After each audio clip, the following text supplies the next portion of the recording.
You are listening to the PraiseWorks Health and Wellness Network. Our broadcast host will take you on a journey of total wellness for your mind, body, and spirit. All the content aired on this network have been copywritten and are protected by federal copyright laws. All duplications and or rebroadcasts of any show on this network must have the expressed written permission of the network owners. The claims and views presented on this network are not necessarily the view and opinions of the network owners. Take a moment every day to look in the mirror and smile, for do you not know that your body houses the Holy Spirit who is in you, a gift from God? You are not your own and have been purchased by God. So honor him with your body as you take a journey of total wellness for your mind, body, and spirit.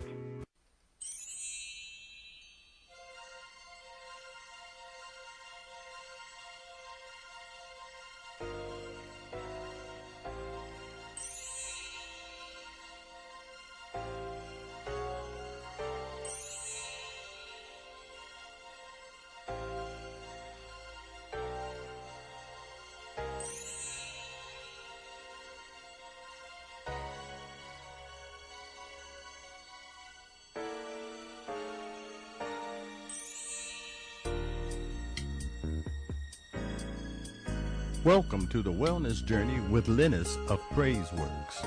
Our program will show you the fun and simplicity of wellness. You can achieve total wellness through holistic practices and fitness. Join us now as we talk to experts in the field of total wellness for your mind, body, and spirit. Here's Lynnis. Hi, this is Lynnis of PraiseWorks, and welcome to another edition of the Wellness Journey. I'm so glad that you have taken time out of your busy schedule to kind of sit down, relax, take a deep breath, maybe have a glass of tea or some water with lemon or whatever your choice of healthy beverage is, to sit down and listen with us as we talk to experts in the field of health and wellness. And we have a really special guest, and I know I say that about all our guests because our guests are all special, but she really is special, and we'll be talking with her in just a moment. But before we get to her, I always like to share some time where we get a chance to sit and talk about whatever's going on in the field of health and wellness. And I wanted to remind you of some things that are going on with PraiseWorks. Make sure you check our website. We've made some changes on our website that I think you will find interesting, and also take our wellness quiz. Let's see where you fall in the terms of your healthy habits and your weight management and your stress reduction. Only takes about 10 minutes. Take some time out for yourself to go on and take that quiz and find out where you fall. And one of our coaches will be in touch with you to kind of give you a free assessment to find out what kinds of things you need to be doing to stay healthy or to get healthy. Now, our website is www.praiseworks.biz. That's praiseworks.biz. Visit us, and there you'll see our blog and our Twitter, our fan pages on Facebook. We're also on LinkedIn. And we also have our show, of course, The Wellness Journey. You're on our show page now, or perhaps you're listening to us on our YouTube channel, which right now we have over 70 videos on health and wellness for your mind, body, and spirit. And as we begin to approach the summer months, because you'll be listening to this show, it airs in May, but you may be listening to this in December, but it is applicable no matter what time of the year it is, but especially during the summer. Make sure that you're staying hydrated. I don't know if you know or not, but 90% of our brain is comprised of water, not juice, not coffee, not soda, but water. So make sure you are staying hydrated so that you can be alert. You may have heard before, drink some water in order to get energized or in order to stay alert. Well, there's something really to that. The electrolytes, of course, provide energy to the body, but it also is reaffirming and generating energy into your brain. In the middle of the day, sometimes we have a tendency to see our blood sugar levels go down, and we think, oh, let me have a cup of coffee. If there's any way you can keep from having that cup of coffee or that diet soda, whatever it is that gives you that caffeine rush, drink some water. Some water with lime or with lemon is refreshing. And if you're someone who's watching their weight and managing their weight, it can be a great way to help to regulate your appetite by drinking water with lemon. So that's just a tip to keep you healthy. When we get back from the break, we have a very special guest, and I'll tell you her name when we get back. This is Lynnis from PraiseWorks, and you're listening to The Wellness Journey. We'll see you in just a moment. Are you suffering from neck and back pain, joint pain, complications from PMS, stomach problems and headaches? Do you feel tense and stressed? Evergreen Essential Oils is the answer for you. Essential oils are sourced from herbs, spices, seeds, flowers, and plants. Essential oils have proven their medicinal and healing qualities for hundreds of years. In the Bible, essential oils are referenced many times and were used for healing purposes. Evergreen Essential Oils produces one of the most pristine, organic, and therapeutic oils in the world. There are an array of oils that will address many of the health problems that you might currently be taking pharmaceuticals for. To find out more about these wonderful essential oils and how they can help you, contact us for more information at oilsessential@ymail.com. That's oilsessential@ymail.com. Or give us a call at 916-706-7565, and we will be glad to give you a free assessment on how Evergreen Essential Oils can aid you along your journey to total wellness for your mind, body, and spirit. Evergreen Essential Oils, one of the best organic and therapeutic grade oils in the world.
Hi, this is Lynnis from PraiseWorks, and welcome back to the Wellness Journey.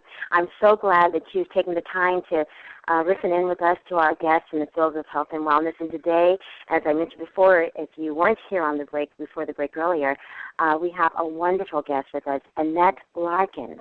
And I have to tell you how I found Lynette. I am a social media buff. I believe in the world of social media.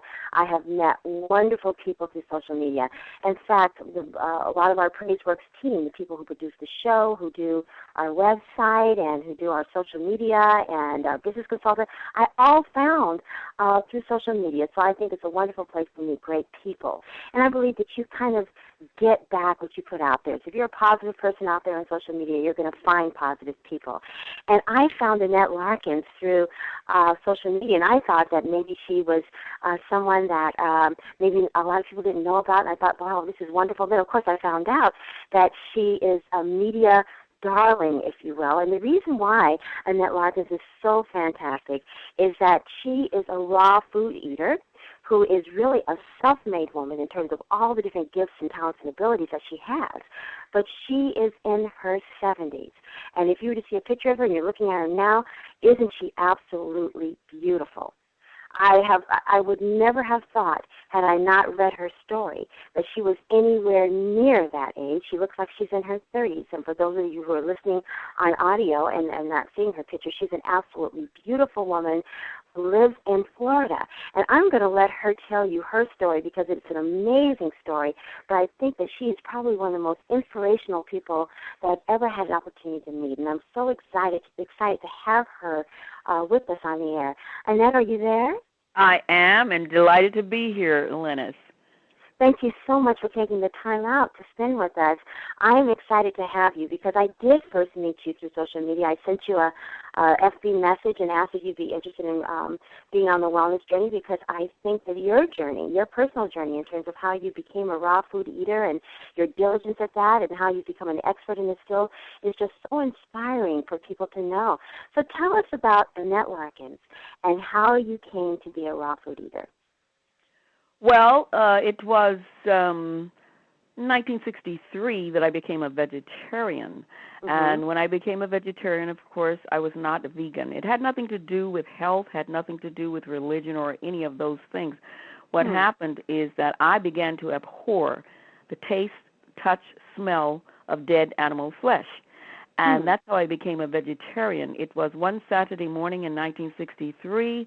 I had taken some pork chops from the freezer to thaw them out for the evening meal after having had breakfast, and breakfast filled with all of the gooky stuff, the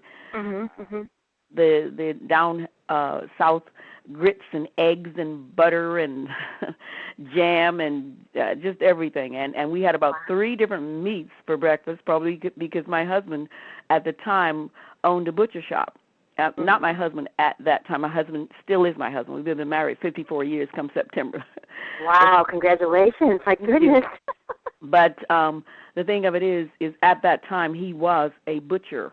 And, of course, we had the privilege at that time of eating whatever or however many meats we chose to. So that morning I think we had about 3. We had like ham and bacon and sausages, I believe it was. At least we had 2 for sure.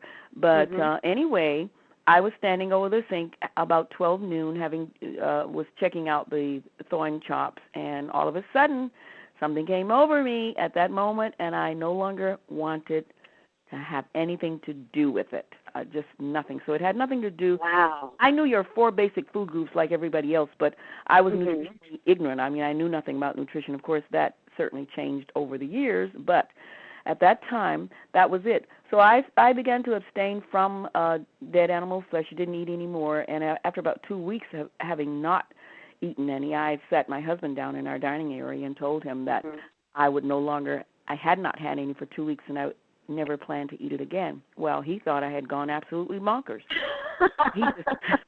He tapped my knee and looked at me very seriously and asked the question, honey, do you think you need to see a doctor? Wow. Well, I fell on the floor laughing because his response was so very funny. But, that's what happened, and he, of course, respected my opinion, and after I explained to him what had happened, well, he decided, and the fact that it did not necessitate our having animal flesh, but it was really strange because he figured that I loved meat, and so did I. But anyway, that was the beginning, and he respected my wishes, and I'm just sure, though, that he looked at me quite strangely for the next few, trying to figure out, is something really wrong with her or what? So that was initially, and then it probably took me about, well, it took me a few years anyway before I gave up the refined sugar and flour. I always tell people I'm a bibliophile or bibliophile, and so I'm a lover. I mean, I read. I can't help but read. It's just a part of me. But having gone into reading some material about nutrition, I took my next step and gave up the refined sugar and flour. And after that point, it was the dairy products, the eggs and all of that stuff. And the eventuality was that I got into raw. So I've been a vegetarian for 49 years, and raw and live, or living food, is however you wish to refer, for 27. So that's how I began back then at that time. So it was a gradual, well, it was really cold turkey with the meat thing, but it was a gradual thing over time that you became a raw food eater. And it's interesting because a lot of people always want to know. The first question that most people want to ask me, because I am not I'm a lacto-ovo vegetarian. I don't eat any beef, and I'm down to eating salmon. I don't eat that much chicken anymore. Everyone's different depending on what their bodies need, but people always ask me all the time, how did you get the discipline to do that? So I'm going to ask you, where did the discipline come from? How did you stay motivated? How did you keep on that track? Was it because you educated yourself more? How did you begin to really get motivated to stay on the path that you were on? Well, the motivation, I believe, came from the way that I felt.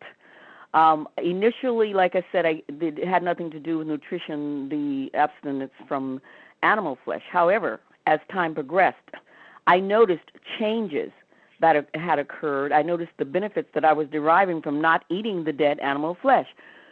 So it was that when being the reader that I am, I read some material that took me to the next step. And by that time, of course, it did have to do with nutrition when I took the next step. So the motivation just continued as I read and as I experimented with abstinence from this and that. And I mean, it just took that to motivate me, really, so that each time I did something differently, it was rewarding. And I liked that. I liked it. I liked the way I felt. I thought it was fabulous. And so that's really what I needed to motivate me. Well, you are a multi-talented person. You've built computers, you speak different languages, you're a singer, you are a gardener, you're a seamstress, you're a writer, with all of those different talents. Do you think that as a result of your being a vegetarian and raw food area, that you were clearer thinking and then able to maybe do more with your mind and with your creativity? Do you think that has anything to do with it? Well, I think that I've always had a particular personality. But I think what happened with me, and I do believe that change in diet, and people may find that hard to believe, but I think what it did, I think if you're one way especially, it heightens whatever you are. And I think that's what happened with me, is that these things were heightened. I mean, I've always been very curious. I've always liked to get into things and tinker and this and that, and so I've always liked to do that. I've always had a really great memory. But when I became raw, especially, that really seemed to have increased. So that's what I think. I think that things are heightened. I think it's elevated. It escalates when you change your eating habits into certainly a better way. Well, you had mentioned that one of the things that you eventually got rid of was sugar and flour, and I think it's really good for our listeners to know and to understand. What is it about sugar in particular that is not good for us. I think, people say they know, but I think it's always important to go over that because I think people really need to understand what they're doing to their bodies every time they ingest raw sugar. Well, it's like a drug, really. It's kind of like a poison. A poisonous drug, I suppose, would be a good way to refer to it. Because what has happened is they've taken for example, I have a sugarcane juicer. And I juice the sugarcane, and I drink the sugarcane juice. But what they do with the sugar is just like they do with the white flour. It all has the same situation going on there. It's all the same principle. They take and they debilitate it. They take even with the flour. You see, they take it from its shaft, and they're just molesting it. They really take everything that is vital to the plant, and they destroy it. That's really what's happening. So when you're eating that white sugar, and brown sugar isn't any better because they just color it, so that it's all that is. If people can just understand that they've taken everything that it needs, and then they say that they refortify it. Well, you know what that's like? That's like a woman having a baby, and then she tries to put the baby back. You can't do it. Right, exactly. Not put it back. So refortification means nothing as far as I'm concerned.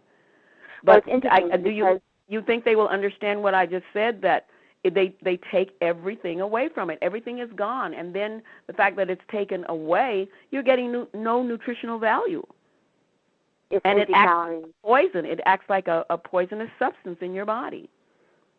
I think they would definitely understand that. And I always tell my listeners, and I know this to be true, that anything that goes through any kind of processing is the end result is it's not going to be as good as it was before initially in its most natural state. Something is going to be compromised. It's not going to be the same thing as if you were picking it right off the tree. So any food that is processed, if it's in a box, if it's white, if it's whatever, if it's not in its natural habitat, then it's not going to have the same nutritive value and the same benefit to your body as it would be if it hadn't been processed. Yet we still see people saying, well, just 1 teaspoon of sugar, and there's so much sugar in so many of the foods that we eat, especially processed foods. And that's why I find your diet so fascinating and also important. I know that you are an avid juicer. And I wanted to talk about that because there's a lot of curiosity about juicing. People have a tendency to think, if they've never juiced before, that it's gross and everything you drink is green. That's not always the case. Right. So tell us about juicing and how that fits in your lifestyle. Well, I juice. There are 2 different kinds of juicing that I do. And we'll start with when we talk about the green juice. I have and this requires a different type of juicing. Wheatgrass, for example, or any grass that you're juicing. You can do barley grass, wheatgrass juice. Any grass that you're going to do needs a special situation whereby it's a different kind. Like you have centrifugal juicers. If you can't do it in there because it'll probably destroy. I've never tried that. I have no intention of trying it. But I do the wheatgrass juicing with that. Of course, I juice whatever. I'll juice all kinds of things. I'll juice sprouts. I'll juice whatever, the green stuff, like your collard, your whatever, and mix other things with them. But that's the one juicing I do is, like I said, the wheatgrass. But then the other juicing that I do, fruits and vegetables. And it's just something that it's like people think that, they're saying, well, don't you need fiber? Of course you need fiber, or what's the other term for it? The bulk term for it, fiber or pulp. Pulp is the result of the juicing. But that's the thing. If you mix it all together, for example, if you're using a blender, of course that's not true juicing because you want to separate the pulp from you want to separate the juice, I should say, from the pulp. And doing that, what it does is the reason you want to have juices at times is because the juice will get through your system very quickly. And so that affords you the opportunity of getting your nutrients. And yet, of course, still you must most definitely need your fiber, and you need your fiber, but you want to juice separately, and I don't always do that. I do sometimes drink. I will drink a juice with, depending on how I feel. I'm in a mood and whatever. But the best way to do it is to drink it separately and allow it 15, 20, 30 minutes to get through your system. And then really it gives your digestive system a rest if you were to, say, like take a juice feast, a day of juicing or another, a particular slated amount of time to do it. It gets through your body so quickly, and thereby supplying you with the nutrients that you need without the fiber, because it takes longer, of course, with the fibrous food. With the fiber. Now, if someone were to begin to start juicing, let's say, first time they've ever done it, what would be a good beginner recipe for them to try that would be helpful, maybe for their palate, as well as just incorporating it in their normal eating regime? Well, when you say recipe, I don't really go, I'll blend up things according to my feel, I don't have anything specifically designed for that. Like I'll do apple juice and like I'll put ginger in it, because I grow my ginger. And I'll do that, apple juice and ginger. And I know that's supposed to be good for like colds or something. Years ago I saw that, but I just like the taste of it. And as far as something for them to start on with the juicing, carrots are always good. If you get the make sure that they're the sweet ones, because some carrots are not sweet. That's a good point. Yeah, so just make sure they're sweet. Get your carrots. It's just any. I think juicing to get them started probably would be better if they start with a sweet something. And just remember too that juicing,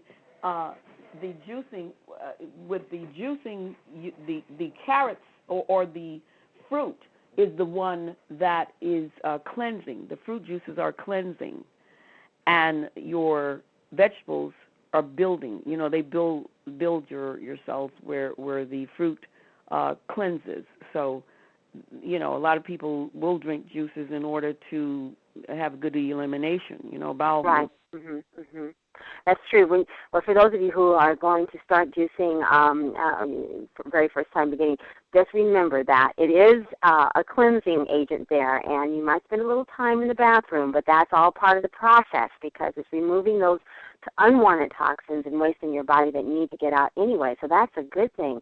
When I first started juicing, I used carrot and apple juice, and then I added wheatgrass, and then eventually I got to using sprouts and spinach and some of the other things. But when I first started, it was carrot juice. Now, I've never tried it with ginger, so I'm going to try that. I think that's excellent. And now, the ginger and apple, that's good. I've never done ginger with carrot, but with the apples. Ginger with apple. Okay, that sounds really good and refreshing. I like that idea. Plus, ginger has a energizing agent to it that will definitely give you a pick-me-up. So maybe you all out there in the listening audience might want to try juicing your apples and adding a little ginger as a pick-me-up, especially in the beginning of your day instead of maybe that cup of coffee. You might want to try that. Now, I have another question for you because I was looking at one of your videos. You have great videos on your website. And this was an interview you were doing, and you were showing them your garden. Tell us about your garden. What is it that you grow? And tell us about herbs and how you use that, how you incorporate herbs into your diet. Well, if you want to start with the herbs, I grow everything from, chocolate mint, pineapple mint, basil and marjoram and just all kinds of herbs. I grow them all. And I use those as seasonings. And that's the way that I generally use them. And even something, I just like growing it anyway. I just love to see it grow. Isn't it wonderful? I mean, the fruits of my labor, when I go out into my backyard and pick from my collard greens, my mustard greens, my spinach, just all of the stuff that I have, my tomatoes and onions and just just variety of stuff. When I do that, it's like when I walk back in my house, I feel like I've been to paradise. Yes, it is absolutely beautiful, and it inspired me. I have had an herb garden before, but I have a little patch of land that I can see right outside my window, which really is nothing there. It's prime, ready to go for a small garden and herbs and things like that. So by looking at that, you inspired me, and it's so beautiful. As it begins to grow, I'll be able to see it through my windows in the morning. So that really inspired me to make a change. Oh, wouldn't it be lovely to look out there and see stuff? Yes. Oh, yes, it's great. It's really, and people have to really get into it to appreciate it. When you think about, and one thing interesting about this, Lynnis, is that if you plant a cabbage seed, you don't have to know what you're planting. It's good to know, but I'm saying it's going to come up, whatever it's supposed to be, it'll come up. In other words, a cabbage is not going to come up as a carrot. So it's just wonderful. I mean, you think about nature and how it's phenomenal. It really is, and it's just so fabulous to if people. And I'm so grateful because it was my idea to do this, to show the garden when they came to do the interview for that particular piece. It was my idea. I thought, well, we'll do the gardening, we'll do the juicing, and guess what? It created such a stir. Yes. I can't believe that so many people are now interested in gardening. Isn't that grand? I think that's wonderful. Well, it got me. And I grew up with my mother always having a garden, and my grandfather, he always had a garden of tomatoes and cucumbers, all kinds of things. And my mother, growing up for many, many years, we had a garden to the side of our backyard that my mother tended. So I grew up that way. But, the pace of our lives is such that you think you don't have time. But the reality is the time you spend in the grocery store picking up the frozen vegetables or the fresh fruits or whatever it is you're doing, you can easily spend, planting and tending your garden. And then all you have to do is go out to your backyard rather than go to the store and pick the things that you need. And you know what's gone into the growing of them. There's a lot of love and care that goes into those vegetables as you and fruits as you tend your garden.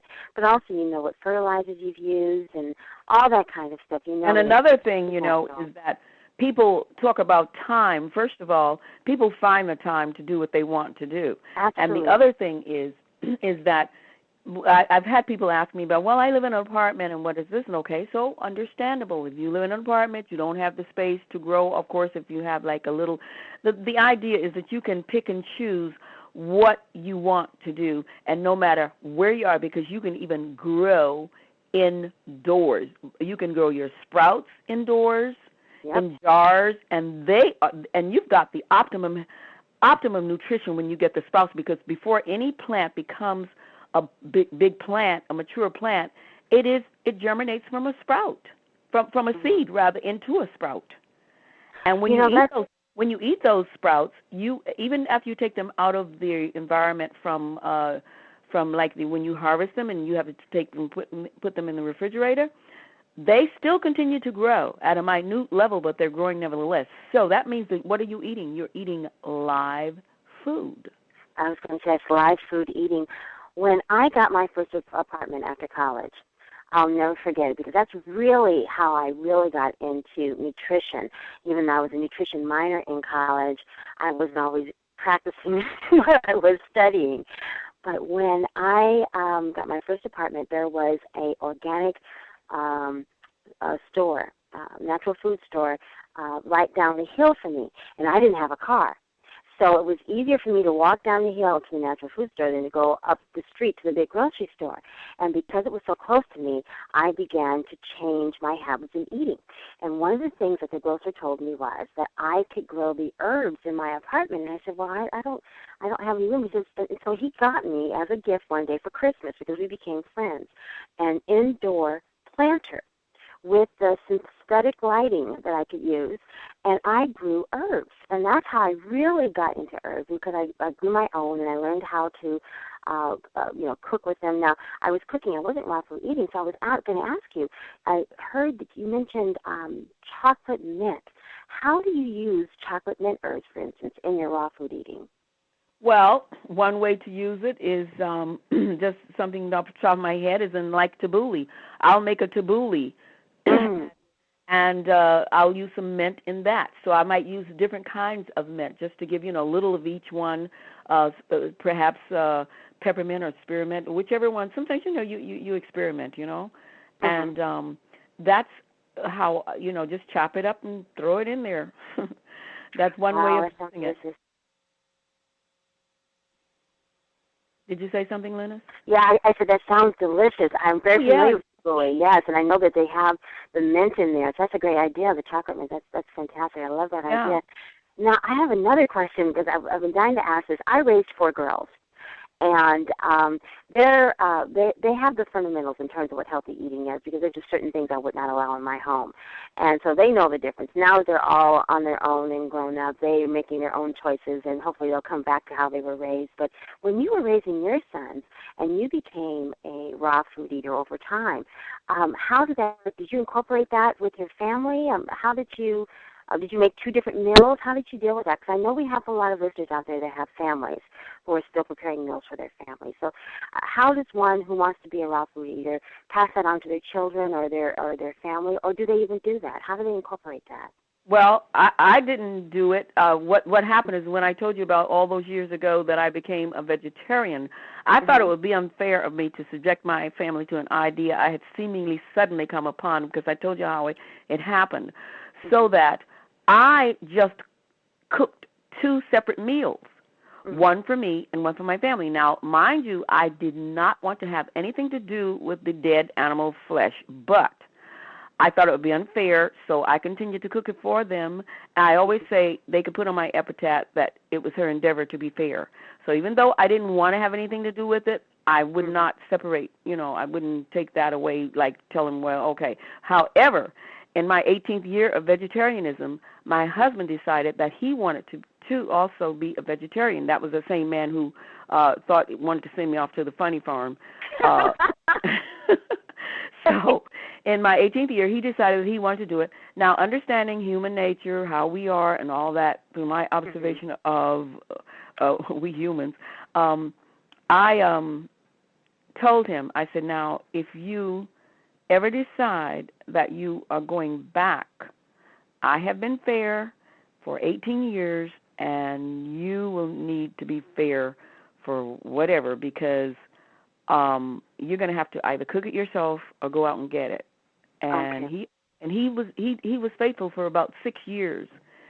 Then he decided that he was a businessman at that time, and at that time they didn't have all of the availability as far as like salad bars and like that. And he would go out, a businessman going out, with clients and what have you. And so he actually began to slide back, and he started to eat fish, I believe it was at first, and then next thing you know it was fish and fowl, and then next thing you know it was right back where he had started. So this is what happened. But, I continued to cook, like I said, for 18 years. I continued to cook 2 separate meals, one for me, one for my family. That's how I did it. Yeah. Wow. So that was it. Yeah, I can understand what you're saying, though, about them maintaining their individuality, because I believe very strongly that what's good for me may not be good for someone else. But there are some general rules of thumb in terms of things that we just know. Like, for instance, the sugar, for instance. We know that that's just not good for you. We know that eating dead flesh is not the best thing for you. We know that there are some foods that are really high in saturated fats that you really shouldn't be eating. And we know that the more processed food is, the less nutritive it is for you. But even though we know these things, sometimes it's hard to wean ourselves from it. And I wanted to ask you, what was the most challenging for you as you are embarking on your journey in raw food eating? What did you find challenging, or did you have any challenges? Did you just kind of slide right into it, or are there some challenges? Well, as I told you, it happened gradually over a period of time. Even though it was abrupt with the animal flesh, it was gradual with everything else. And the thing is that I tell you, as you asked me that question, I mentioned that in my first booklet, Journey to Health, because I tell the story of where I was as far as on the food continuum, or, where I was where I am and how I arrived at where I am.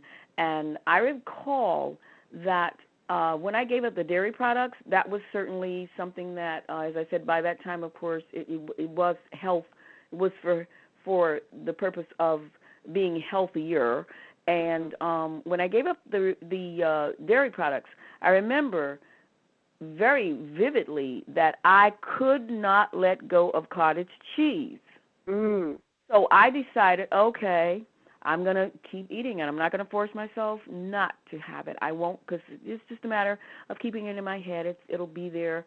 At one day, I knew that it would be over. I didn't know when, where, how, but one day I was taking some from a carton of cottage cheese, because it seemed that I loved cottage cheese and I just couldn't give it up.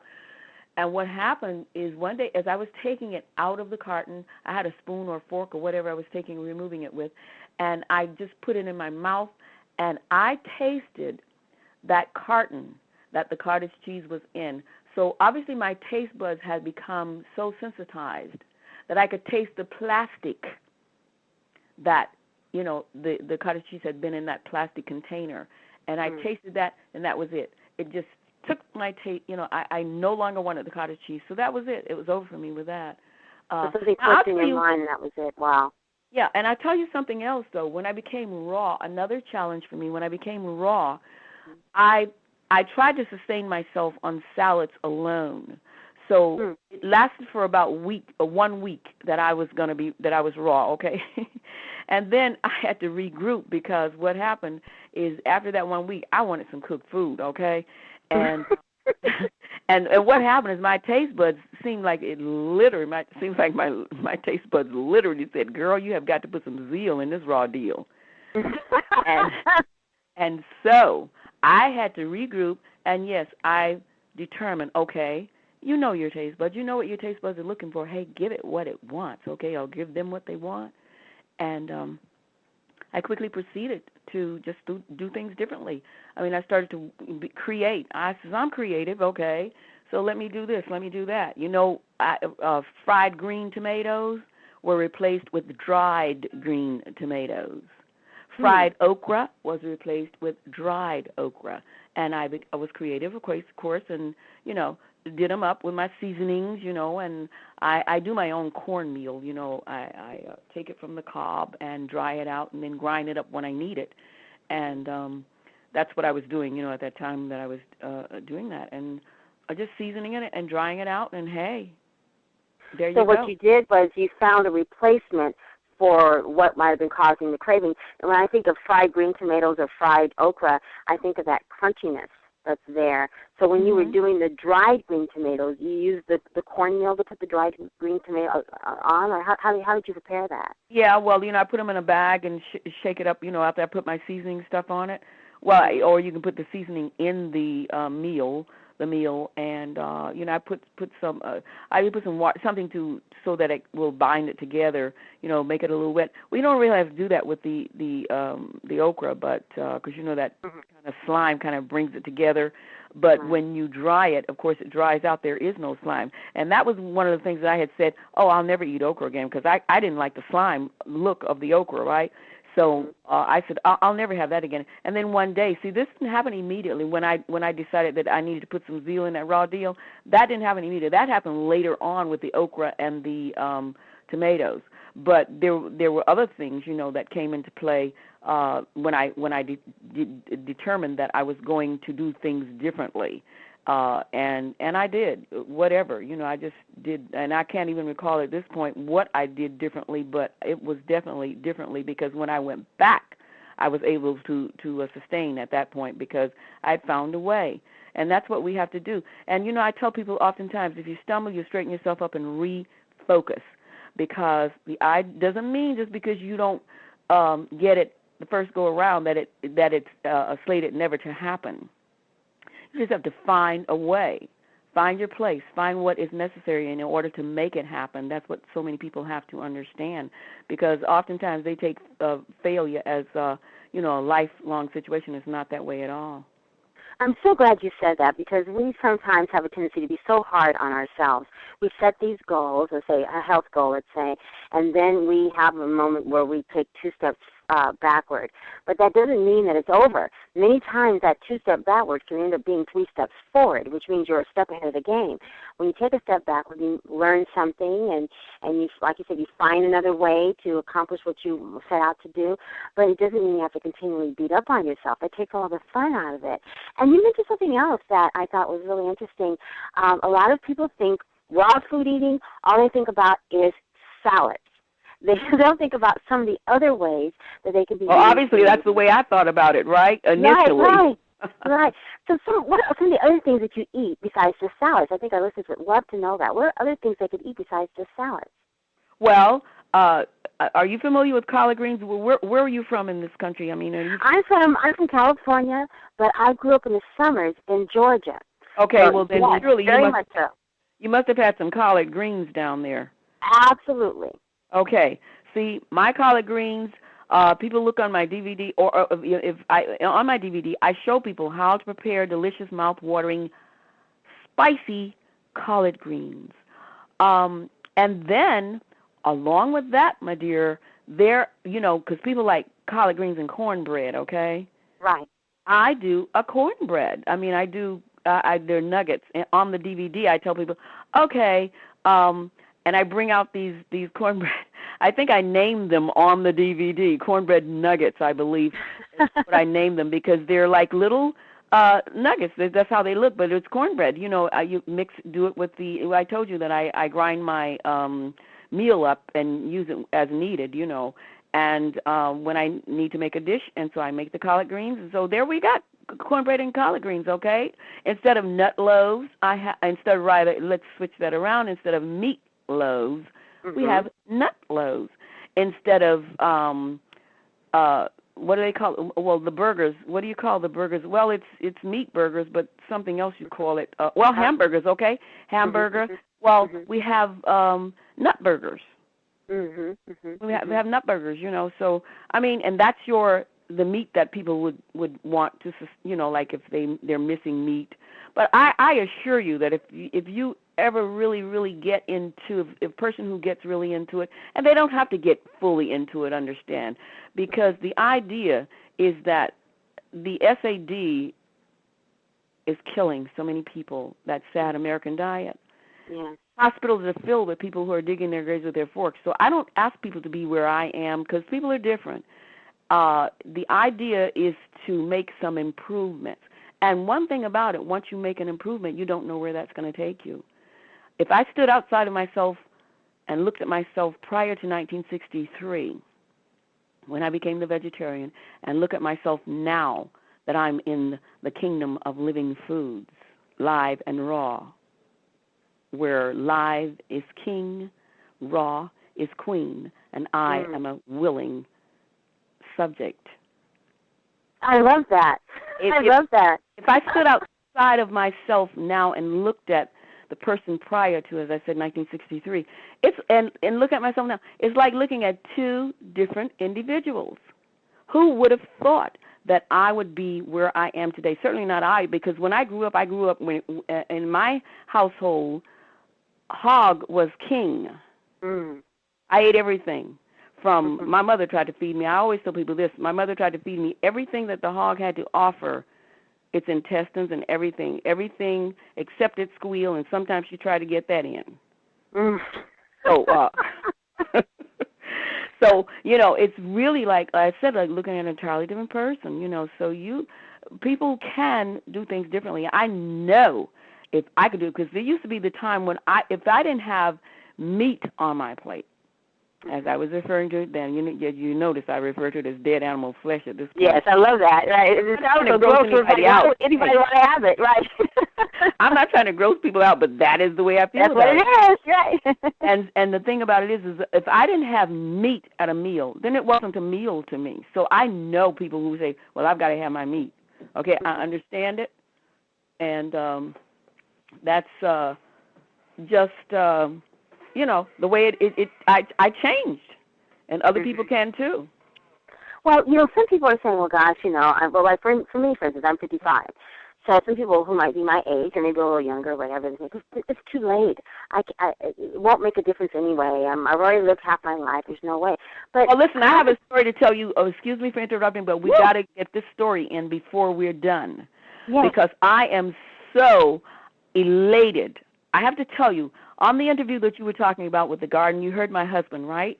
Right. And you heard my husband say, the interviewer said, I asked him if it was too late for him, and he said, it's too late for me, okay? You heard that, did you? Yes, I did. Okay. Well, the next one that we did, the next interview, and he was on that one too, the interviewer asked him something about, well, why haven't you done this, and, and blah, blah, blah, and whatever. And his answer to that was, well, I'm going to start doing some things different. I think all that has happened, all of the attention that has come, I think it kind of made him begin to think, I've got right here with me, why aren't I doing something differently?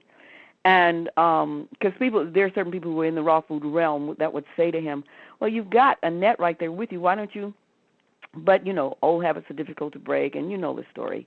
But what happened is that I did a television show. There's a lady who's supposed to be the Oprah of the Caribbean, and I did her show.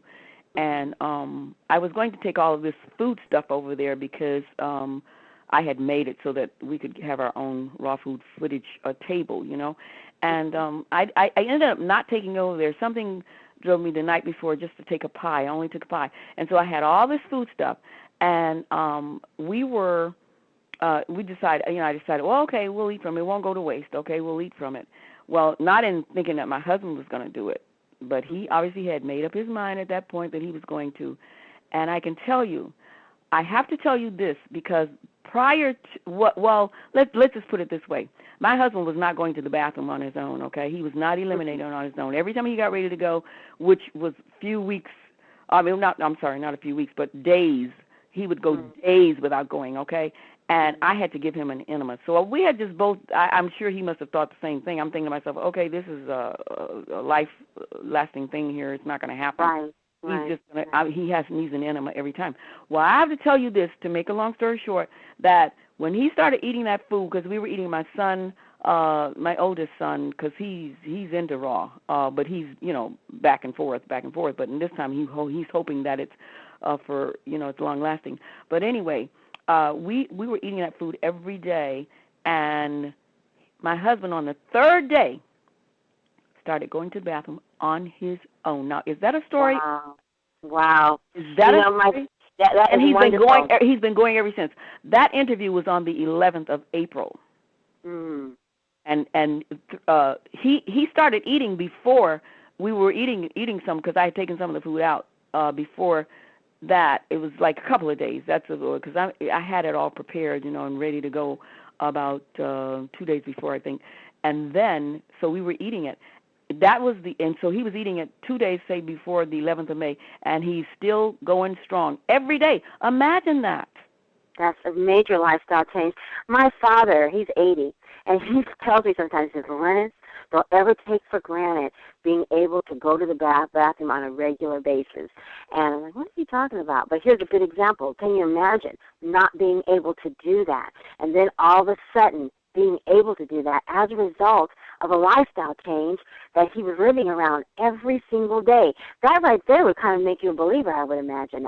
So has he switched totally to raw food eating yet? Or well, this is the thing. He's been eating raw since that time. Like I said, he's been eating raw since 2 days before the 11th of May, which would make that the 9th, right? The 9th of May. He's been eating. So we're going into a month. On the 9th of this month, if he stays with it, it will be. And, someone wrote me about that, saying to me, Annette, it's not too late for your husband. And I wrote back to him, and I told him, well, no, it's not too late. What they say, it ain't over till it's over.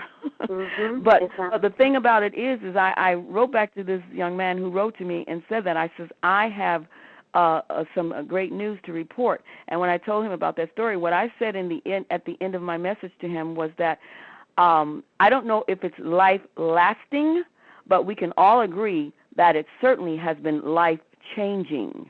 Yes. So it has changed. It has changed. It's like, imagine, like you said, not being able to go on your own, and then it comes to you. I mean, what must that feel like? See, I don't even know what constipation feels like. I mean, I just don't even, I don't have the, I remember that it was something that could be awful, terrible, but I also contend that people who, some people who are grumpy because of that. Well, I want to make sure we get this into the interview because I know people are going to want to know. You're so beautiful. You're a natural beauty. That's obvious. Are there any beauty tips that you can share with us that you do that are part of your natural regime? Well, you know, I'll tell you one thing. I think. Let's see. Well, it is. Not. I think it is. That's indelibly imprinted in my brain. On the 8th of May, I'll be on the doctor's show. And they asked me for a formula. I had to go and formalize it because you know how when people cook or when I prepare food, I don't cook it, but you know it's not fired, but it's still food preparation. I don't use measurements and stuff. I had to do that when I wrote my booklets, Journey to Health and Journey to Health 2. I had to go and figure out, okay, now how much is this I put in here and that kind of thing, and then you test it and taste it and all that. It's kind of difficult to screw up raw food, though.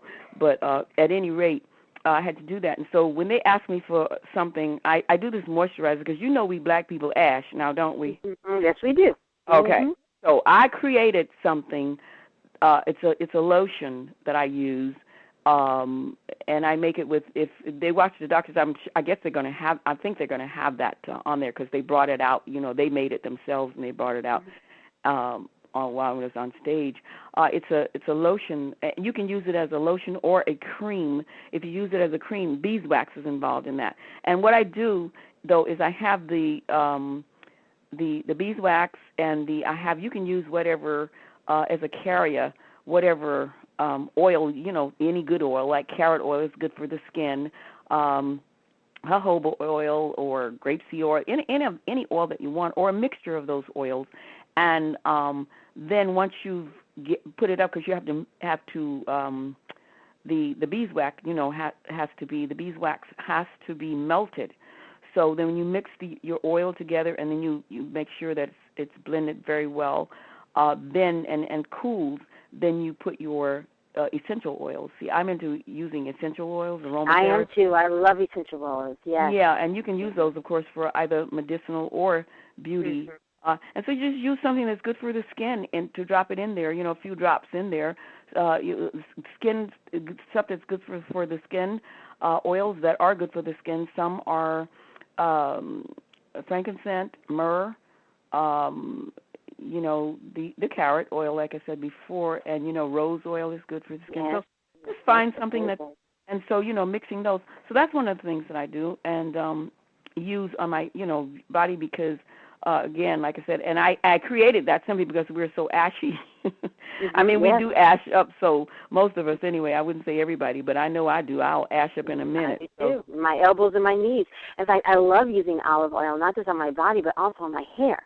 I use it all the time. I decided, well, actually, it was decided for me. I developed an allergy to hair dye, so I am graying naturally. And gray has a tendency to be sometimes a little dry. It's a different grade of hair that's growing in. So I started using olive oil, and I love it. And my hair is longer now. It's as long as it was, if not longer, than when I was in high school. That's when I started cutting my hair. My hair now reaches my bra strap. 3 years ago, it was right above my shoulder.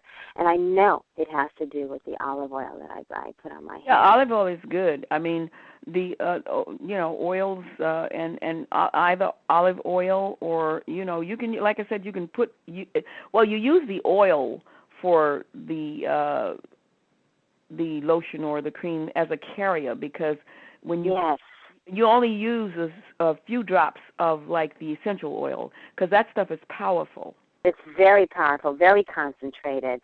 I'm glad you mentioned that. That's right. There's carrier oils that you can use that can boost the effectiveness of essential oil that you're using. And I can easily, I bought a group of oils to help with something that I was going through, and it was 6 different oils. And I kept those oils, and I used them on the bottom of my feet, and I kept those oils for over a year.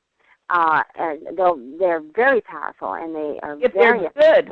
Only if they're good, because let's just make sure that people understand they have some essential oils, and all essential oils are not equal. Mm-hmm. They have to be good oils. Mm-hmm. Some of them have to be not the kind you necessarily get over the counter at some of the stores that sell them. They sell them and say that this one smells like Giorgio or this one smells like Alfredo Lorento. That's not the kind of oils we're talking about. Exactly. These are pure essence oils, which come from seeds, trees, and plants. Mm-hmm. That's where they come from, and they are the purest essential oils. And there are a lot of products out there. In fact, on my website, I sell essential oils, and you can find them on my website. But speaking of selling things, I want to make sure that people know where they can get some of your products, because you have such wonderful products that I'm sure are changing lives every day. I know they can go to your website, and it's the Raw Kitchen, which is a wonderful DVD. And you also have 2 books, Journey to Health 1 and Journey to Health 2. And they can get them at www.AnnetteLarkins.com. And make sure they add the S to Larkins. Okay. That's ANNETTELARKINS.com. And when you go to the show site, you can see it on the show site, or if you're listening to us on the YouTube channel, you will see a direct link to her site. And there you will see all of her media, all the wonderful interviews that she has done. You can see her putting together some great juicing that she's done and other recipes and food in terms of raw food eating and her products. The Raw Kitchen, also Journey to Health 1 and Journey to Health 2, all on her website. The fantastic products. And Annette, it has been such a pleasure having you on the show. I could talk to you for another hour. I'm delighted to have been with you, Lynnis. Listen, I feel your spirit, nice, kind, informative individual. Hey, that's what we're looking for around and about. Oh, thank you so much. It's a great pleasure to be here with you. Well, thank you. I take that as a compliment, since I know you've been interviewing with the best over the last few weeks. How exciting is that? I mean, really. All of a sudden, you're like everywhere. I'm just so excited for you, because you're... Well, you know, what's interesting about it is I was very happy in my little... Because I was a lady of leisure, okay? And I was doing my stuff. 12 years I've been doing this. But I did it on a small level, you know what I'm saying? And I had no intention of moving up into the ranks. But there were an interesting series of events that occurred, all with this thing going, just blasting all over the world. And I thought at some point it would be selfish of me. I had this young lady write to me and say to me, Annette, now that I have seen you, I am no longer afraid of growing older. I know that if I live right, do the things that you do, I can one day be like you, Annette Larkins. That so impacted me. And with the other, you know, it was like a microcosm of what was going on. And I thought to myself, you know what, it would be selfish of me if I meet this challenge. And I decided to do it. And here I am. And here you are, and you're doing such a fantastic job. And I can't wait to tell everyone I have Annette Larkins on my show. And so many people know who you are. They've heard the name because of that fabulous story of the 70-something woman who looks like she's 30-something. It's 70. I turned 70 on the 13th of January. Well, happy belated birthday. 70 years young, looking 30 years young. That is for sure. Annette Larkins, thank you so much for being on the wellness journey. It has been a revelation, and you are truly an inspiration, and I mean that seriously. You're a great motivation to me, and I'm glad that you took the time to be here. Thank you so very much. You're welcome. Well, that was Annette Larkins, and we're at the end of our show, and I'm just so excited that you all were here. And make sure you tell a friend about this interview. There's a lot of good information here. Make sure you visit her website, www.AnnetteLarkins.com, and we have her link on our show page, and we'll have the link on the YouTube channel. Again, thank you so much for joining us on this journey of total wellness for your mind, body, and spirit. This is Lynnis from PraiseWorks. You're listening to The Wellness Journey, and we'll see you again next time.